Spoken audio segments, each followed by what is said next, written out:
ივანიშვილის და მისი რუსი მფარველების მეთოდები არ იცვლება. მათ რუსულ საიტზე ატვირთეს ნაწილ-ნაწილ გადაჭერილი რუსული სპეცსამსახურების მიერ სატელეფონო საუბრები ისევე როგორც 2012 წელს. მათ დაგვიდგეს ციხის კადრები და ახლა ხო ყველა მიცის რომ ციხის კადრები დადგმული იყო.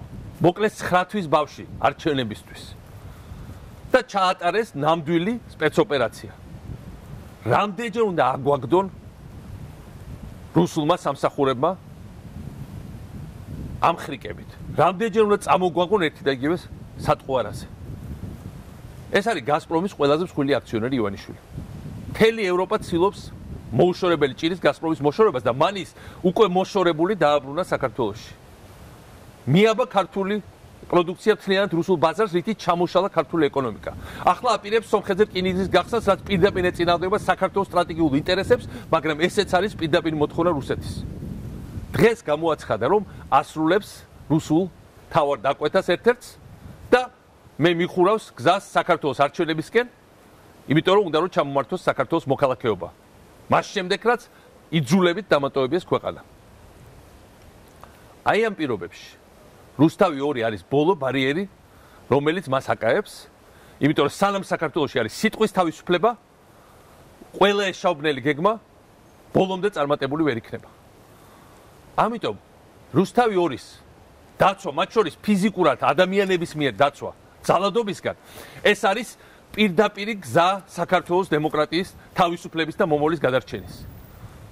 დიახაც თუ ჩვენ გვინდა თავისუფლება, უნდა დავდგეთ თავისუფლების სადარაჯოზე.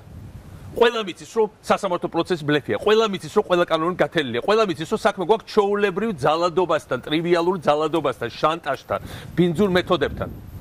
ნუ თუ ჩვენ დაუწვევით და ამას შეურიგდებით. და ერთი რამეზე მინდა ყველა გავაფრთხილო. თუ ახლა ვერ მოახერხეთ, მაგრამ ერთად კონსოლიდირებულად დადგომა, ბევრად მეტ ექსცესებს და მართლა ძალადობას ვერ ავიშირებთ მომავალში. იმიტომ რომ იანუკოვიჩი ესეთივე ზუსტად ასევე წავიდა ყველაფერზე, მე მათ შორის სროლაზე, საკუთარ ხალხს ესროლა, იმიტომ რომ ეგონა რომ ყველაფერი გაუვიდოდა. საქართველოში ეს უნდა თავიდან ავიცილოთ, მაგრამ ავიცილოთ ჩვენი ერთიანობით და ჩვენი სიმტკიცით და ჩვენი მდგომით ერთად, მათ შორის თავისუფლების დასაცავად. დარწმუნებული ვარ, თუ ყოველგვარი პარტიული სიმპათიების მიუხედავად, ყოველგვარი პიროვნული რაღაცეებიდან აბსტრაგირებით, ყოველგვარი დაპირისპირების და